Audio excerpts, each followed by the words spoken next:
My hat is off to the organizer of today's event for selecting and recruiting your keynote speaker this morning. Bill Ritter is a fabulous choice. In fact, you'd be hard-pressed to find a more qualified and appropriate speaker to talk on today's subject.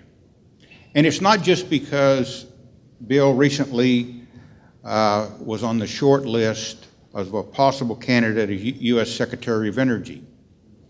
It's not just because he founded the highly impressive Center for the New Economy, or not just because, as governor of Colorado, he led Colorado to become a national and international leader in renewable energy that created thousands of jobs and hundreds of new companies, enacted an aggressive business-oriented and developed job creation agenda that focused on knowledge-based industries of the future, such as energy, aerospace, bioscience, and information technology.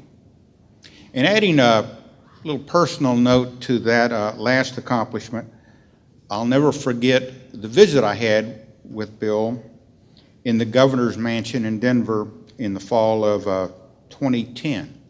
It was 3.5 years into his term. Bill rushed up to me and said, "Mike, I've been looking forward all week to hand this to you." He handed me a 4-page document. It was a list of energy efficiency, water conservation, renewable energy, sustainable related issue legislation, a total of 27 bills that had been passed under his leadership. He then asked me, how many similar legislative bills have been passed in Texas in the last 2 sessions? I said, less than 10, and Bill grinned at me and said, 5. So all of the above is very impressive, but I think what is particularly compelling about Bill's views and insights on these issues is largely based on his early childhood development. His early childhood years on a small Colorado farm, one of 12 children, his education and guidance by the humble, devout Oblate priests and missionaries, and then there was those 3 special years in the late 1980s. In 1987, Bill and his wonderful wife, Jeannie, packed up their 1-year-old son and left Denver for Zambia, Africa. Zambia is an extremely poor country where a vast majority struggle to survive on $1 a day. 50% of the population do not have clean water. For the next 3 years, they ran a food distribution and nutrition center as lay missionaries for the Catholic Church. It is one of the most inspiring experiences of Bill's background. Bill and Jeannie trucked 6 tons of food a month, 400 miles from the capital city to their depot in Mongu. They then distributed that food deep into the bush country. They also added poultry and fish programs. They taught women the importance of good nutrition and food preparation for their families. And in a country ravaged not just by drought, but also by AIDS, malaria, leprosy, chronic malnutrition, Bill and Jeannie taught basic health care. Their young son, August, became fast friends with the local children. And Bill and Jeannie's second son, Abe, was born in Africa. In Africa, Bill says he learned that leadership is about listening to people, understanding their struggles, and walking with them on the path to a better tomorrow. Quote, he said, "We were forever inspired by the hope and spirit of those people of Africa, even in the face of such poverty and despair."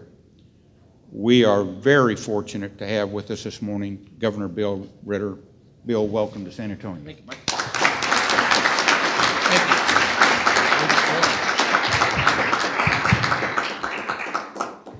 Well, thank you, Mike. I've been introduced a lot of times in my life, but that was That was really a wonderful introduction, and I'm very appreciative. You always hear that getting up, thanks for the introduction, but that was a lot different, and I'm kind of inspired myself, so thanks. It's great to be here, and especially to be in San Antonio, Texas. So Mike said that I was educated by the Oblates of Mary Immaculate. Those of you who know anything about San Antonio, the Oblates of Mary Immaculate were mission priests who came here in late 1800, early 1900s to San Antonio, Texas. I was an Aurora farm boy. I was one of 12 kids, the sixth out of 12 kids, so not only from a very big family, but the middle of the very big family. And talk about extinction issues. You're just totally forgotten by the time you're 11 or 12. So I came here in high school to San Antonio, Texas in 9th and 10th grade. I was educated by the Oblates of Mary Immaculate at a high school seminary here in San Antonio for 9th and 10th grade. Decided I probably wasn't going to become a priest, mostly because of the number of disciplinary actions I had for going over the wall. And so I went back, and yet I maintained this great relationship with the Oblates, and I went to school at Colorado State University, University of Colorado, the law school, became a prosecutor, done that about 6 years. And my wife and I decided, because we had remained so close to the Oblates, who were still here in San Antonio, as their province was here, was located here, to go to Africa. And they were our sponsors. The Oblates of Mary Immaculate were the group that sent us. And so we've had this connection to San Antonio, and even as I landed yesterday, I felt that connection sort of reinvigorated because of all of my experiences in Texas. It was really fantastic. And yes, I used to, as governor, sort of play the game. How much did we do in Colorado versus Texas? And there's a reason why. Because when you're governor, you're always in a competition. And you're always doing something right that you're telling the media. There were a few times, and it happened, the same way each time, where I'd say, Colorado's the first state in the country to revise every one of our curriculum. We've got this rigorous K through 12 curriculum now. As a result, we're the first one to redo our academic standards. And the Denver Post would go out and call the other 49 states. And the only state that would ever say, no, we've already done that, was Texas. So I was always in some kind of a competition. It is great, Dr. North and Jerry, your comments about climate change is so appreciate. I think the view that you take toward that, the science of it. I was on a boat in the Arctic. Your discussion reminded me the time I was on a boat in the Arctic with it was a bipartisan group of people discussing energy, environment, climate change, and we happened to be joined by the comedian Chevy Chase, because his wife Janie is a woman who is really focused on environmental education. So a climate scientist, not unlike yourself, got up and talked about these concerns about carbon and concerns about the rising level of carbon in the air and what that would do to sea levels. And they said, listen, by the end of the century, we could see a meter rise in the sea level. And he said, for instance, if that happened, 2/3 of New Jersey would be underwater. And Chevy Chase raises his hand and he says, what's the downside of climate change? So while we can be kind of glib about that, it's actually what's inspired me. I was a criminal prosecutor before I was governor. I did that for several years. Like I said, went to Africa, but I was the elected district attorney in Denver for 12 years, then became governor. And in my time as governor, grew to believe that this issue around how we consume and produce energy and its relationship not just to the environmental issues, but really to climate change and to global climate change is maybe one of the more important things that we in the baby boomer generation must deal with, and to the extent we don't deal with it or deal with it adequately, and I think there's every chance that you're right, it's going to be both about mitigation and adaptation, our children are going to deal with it. And if we don't deal with it at all, our children will deal with it in a very crisis type of reactive way. And so for my purposes, because the thing that I understand is policy, that's what I decided to go to work on. And in my sort of worldview about this issue, there's a relationship, and it's a relationship that can be thought of like a triangle, although not necessarily an isosceles triangle where all three sides are equal. It's between policy, financing, and technology. Because we think in America, we actually have the ability to solve many of the problems associated with how we consume and produce energy, and can actually take a leadership role in the world. if we do this and do this well. And not just do it at the federal level or the state level, but do it municipality by municipality, do it throughout ag land in America, throughout farm country, that we really have the ability as a country to change the energy paradigm in this country if we have the right kind of mix of political will reflected in the kinds of policies that we embark upon, and the ability then to unleash private capital, which will in turn finance technology and technological innovations. It's very much how we've been as Americans. And there are a lot of people that might want to argue about whether policy should have such a significant role, but in looking at the transition that's happened to date, and those parts of the transition that are good, policy has played this role. It's played this role and played it at the federal level, at the state level, and as I said, even what I would say is maybe one of the most important parts of this, local government level, that policy's a part of it. So what I want to just talk to you today about is that, this notion about what needs to happen in America for the kinds of political will to be built around the policy changes, because that's sort of the area of my bias.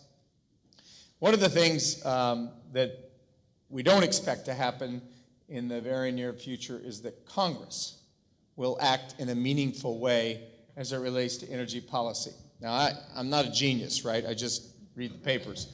I did read a book that was called, the title of the book was, "It's Even Worse Than It Looks," about Congress, right? And it was written before this most recent shutdown when they were debating the continuing resolution, but it's a pretty serious indictment of the United States Congress and its inability to act in a serious way.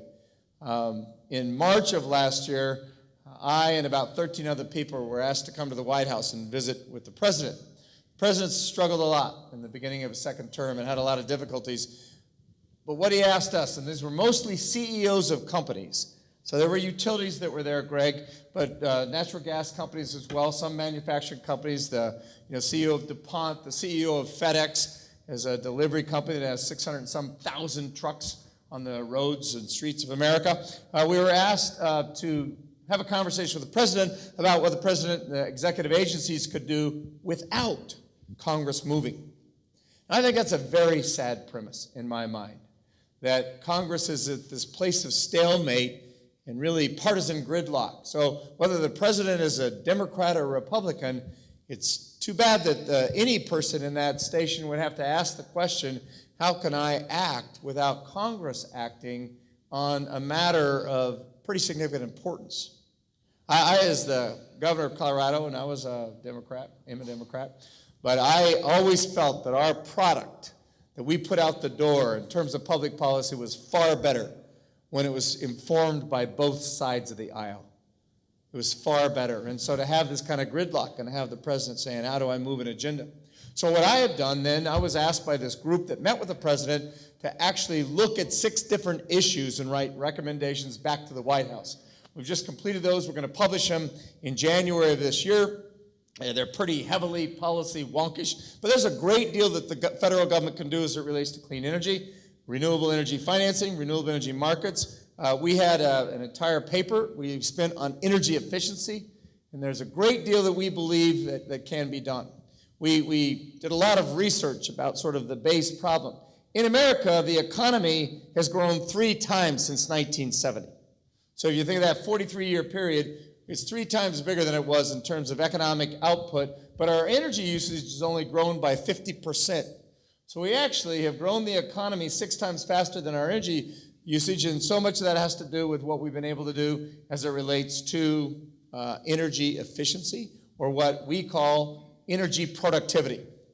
How do we as a nation become more energy productive so that we can continue to experience economic growth, and maybe not at the level that the biggest sort of boom years in there, but still experience economic growth and experience sort of the prosperity that we've had as a country, and at the same time reduce our energy usage. Greg, you're exactly right about the dilemma that causes, and I'm going to talk a little bit about that as well, because one of the things that we did was deal with CEOs and CFOs of utilities to say, the paradigm is shifting under your feet. The ground is shifting under your feet. How do you work with that? But certainly we look at the past and say, even with as much that's sort of problematic in this country, we as a nation have done a great deal with respect to utilizing energy efficiency measures to increase our energy productivity.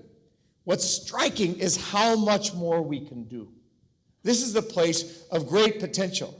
And as I sit and look at the slides of carbon and the sort of the hockey stick projection of our, going beyond 400 ppm, parts per million of CO2 in the air, I look at that and understand sort of the perils of that, but also see the potential that we have in this country of actually addressing that through this combination of different low carbon or no carbon, carbon constrained resources, if we can develop the political will and have policymakers and the financial community and the R&D laboratories, both in the private and public sectors, say, we're on board. We're on board to do this. And so we did take this look for the White House at what the United States, what the federal government can do. The federal government is a bigger energy consumer than anything else in the United States of America. There's no other sector that consumes as much as the federal government. It's actually, the federal government's energy consumption is greater than the entire nation of New Zealand. There's a variety of things it can do just as a consumer. We feel there's also a variety of policy levers, don't necessarily need congressional action.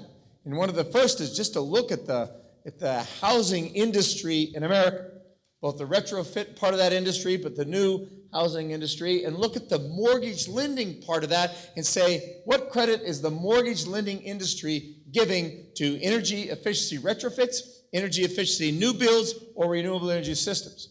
Because one of the things that the science is showing is that actually, as it relates to energy efficiency and renewable systems in homes, the default rate is much smaller.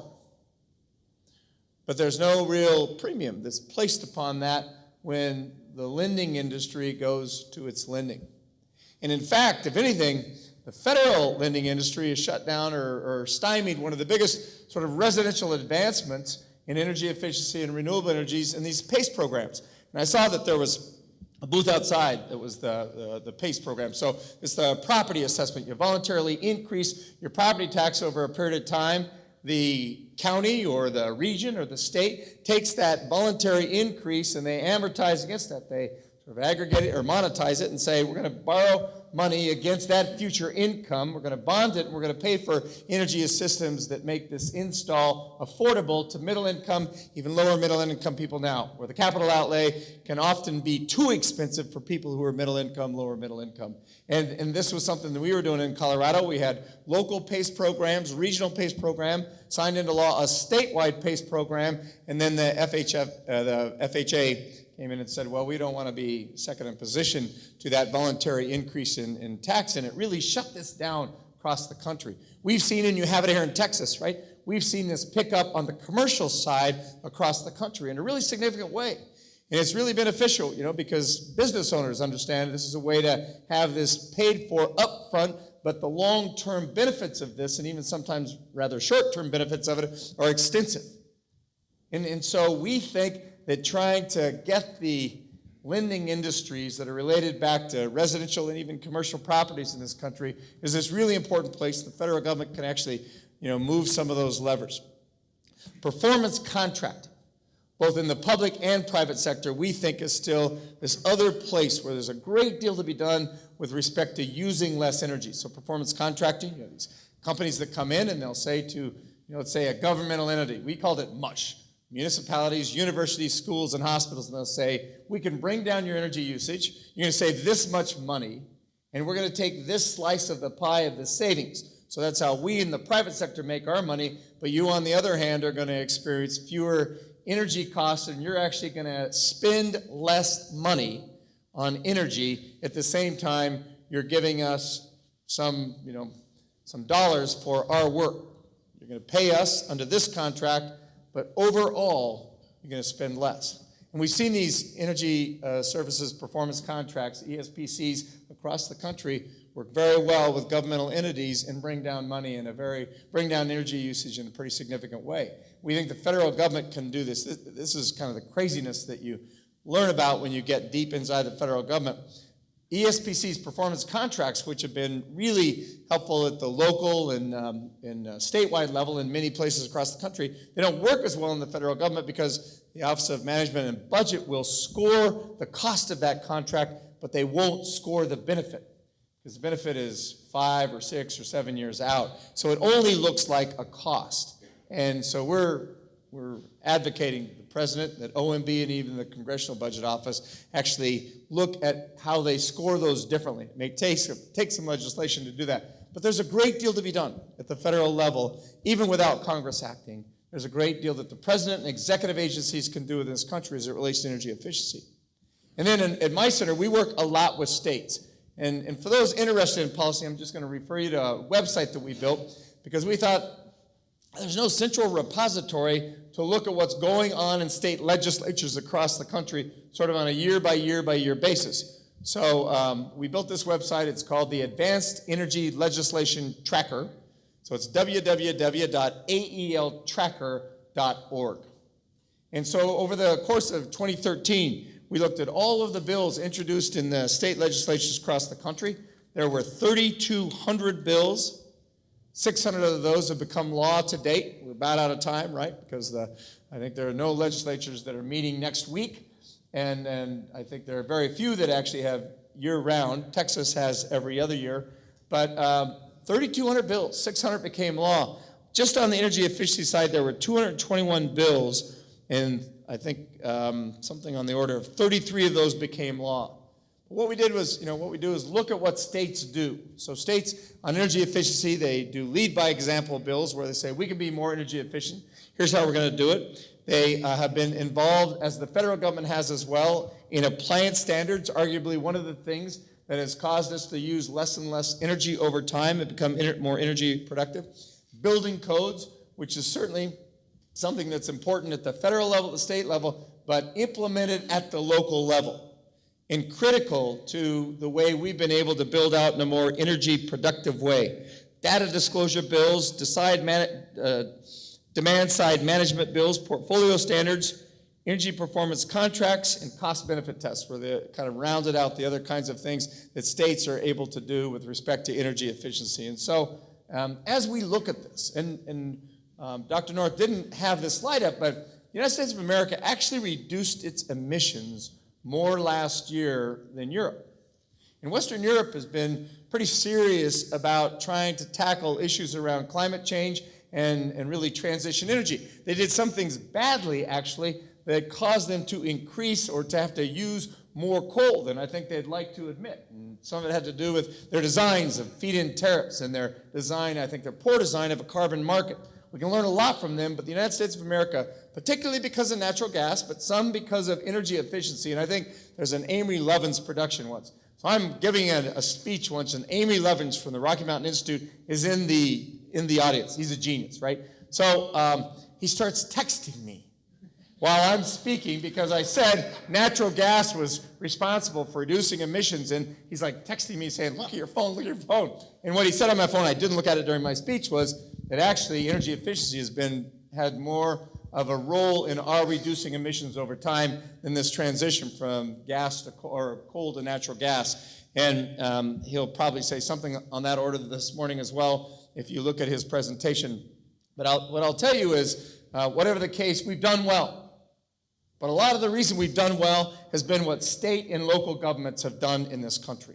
And some of it is around mandates, and there's some ideological bent sometimes against mandates, but 240 million Americans live in a state with an energy efficiency resource standard. Anybody know what the first state was to have an energy efficiency resource standard? Texas. It was Texas. So we can never say that, right? If we said it, it was a lie. But Texas had the first energy efficiency resource standard. And I will tell you, if you look at sort of the graphs where people compare what's going on around the country, Texas is sort of below the national average now in how they approach energy efficiency resource standards. So there's room to move at the state level in a variety of ways. But there are 220 million Americans that also live in a state with a renewable energy standard. And so if you take sort of the combination of the transition from coal to gas, greater energy efficiency measures, renewable portfolio standards, then you can see that at the state and the local level, there has been this really dramatic sort of conversion that has caused us to emit fewer carbons and to see that there's some window here. Greg, I really appreciated your presentation.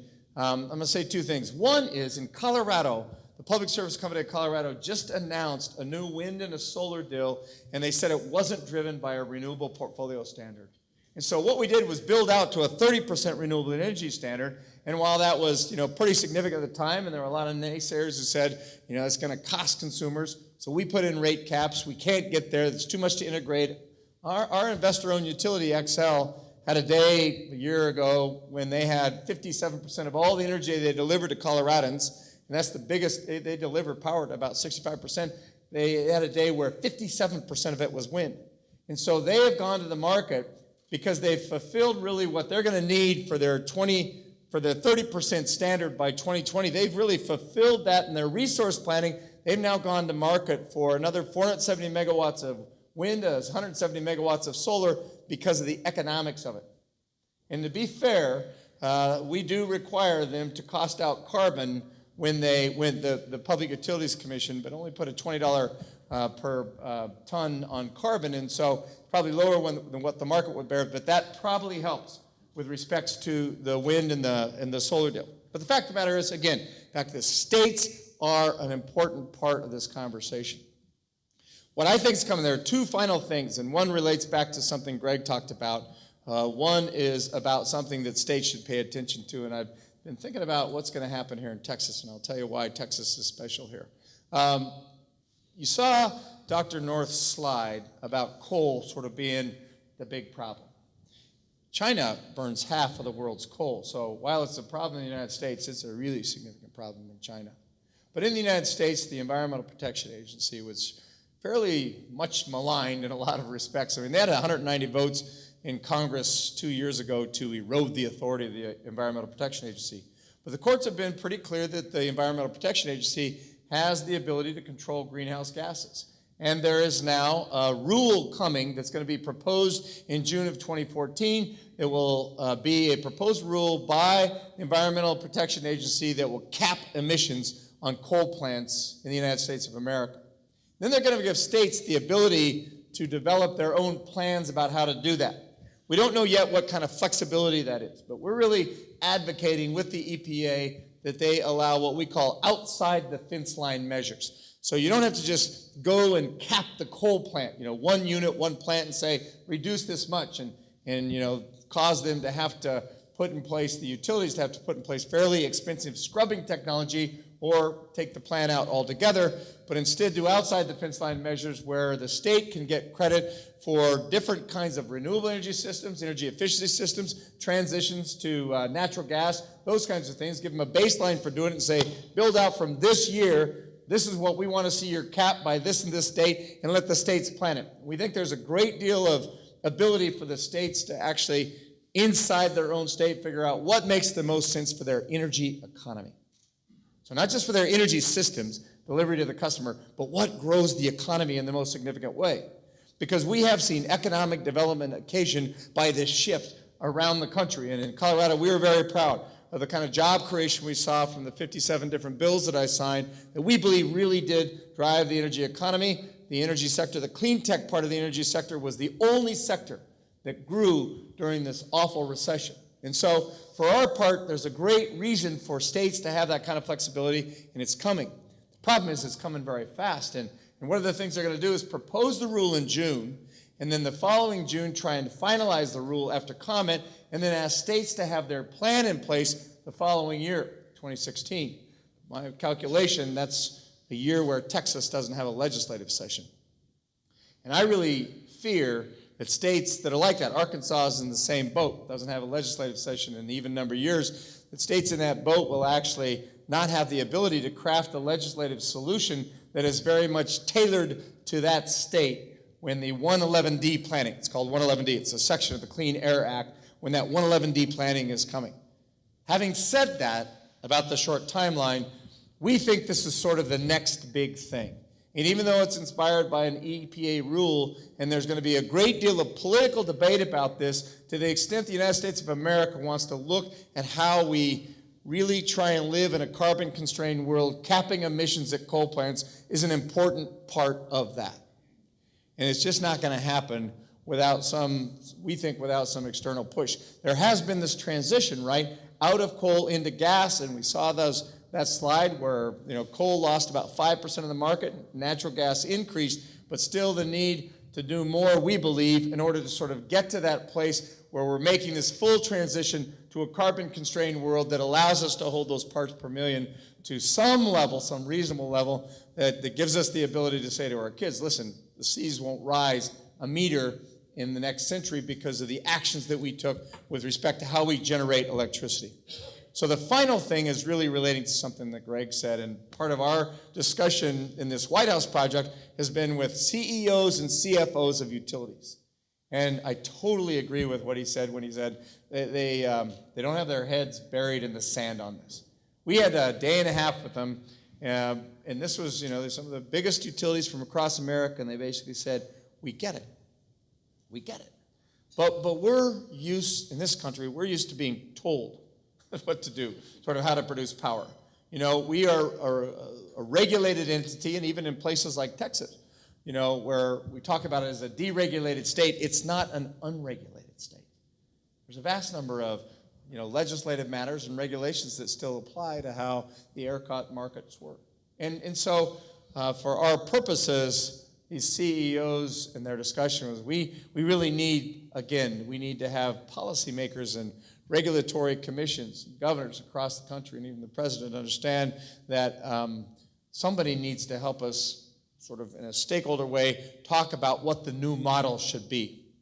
Because the old model, right, where you just increase the volume of energy you produce, you price it, you get some commission to tell you how much you can earn on that kind of an investment, and you have shareholders for investor-owned utilities, shareholders, they get a return on investment. That model doesn't work well when we're telling utilities to be part of a world where we're producing less energy. So we're looking with utilities at ways that we might actually have them live in a world that's performance-based.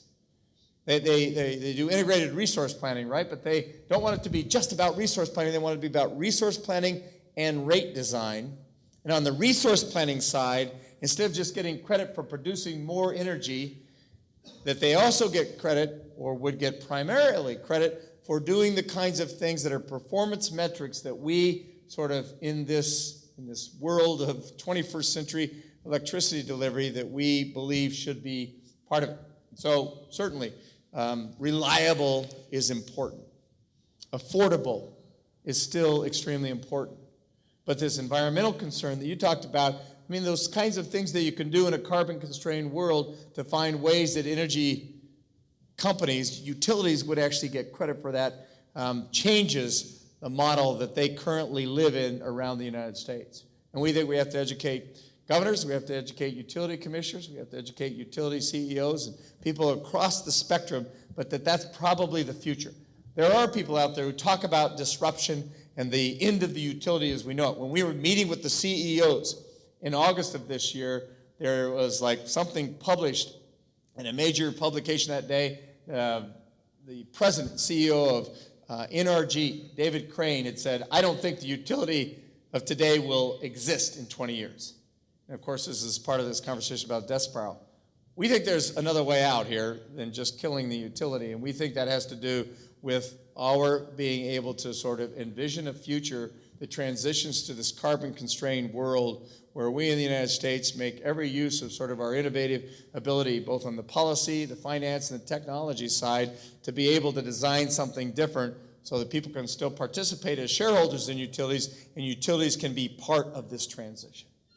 And in our sort of sense, they want to be part of it. And this 111D planning that the EPA is going to require because of the capping of emissions of coal plants is actually this nice opportunity to try and do these things together, to design something different for the country where there's different resource planning, different rate design, but at the same time look at it from an emissions perspective and say we're taking down emissions. How do we ensure that utilities have some method of earning revenue in doing that? So the future, from my perspective, if you just sort of watch the group of slides that Dr. North put up, you should all be worried, right? And it looks kind of bleak because it looks like there's not a way to interrupt that. I just feel differently about that. I feel like in the United States of America, with who we are sort of as a people and what we've meant sort of in innovation around the world, and really this sense that we have a stewardship responsibility to the rest of the globe, that all of those things taken together give us a different perspective as Americans about acting on this. Congress is a pretty big disappointment because they won't even really debate it. We would do well in Congress if people sort of viewed their responsibility there as a stewardship responsibility and were able to do some threat analysis. That's what I think major companies and even the Department of Defense are doing about this issue and how to transition. And so I think all of us as Americans have a responsibility to sort of try and push Congress, but at the same time to do everything we can every day in states at the local level to be part of that transition in an important way. It certainly matters to us as Americans, but it matters to the globe. Thank you.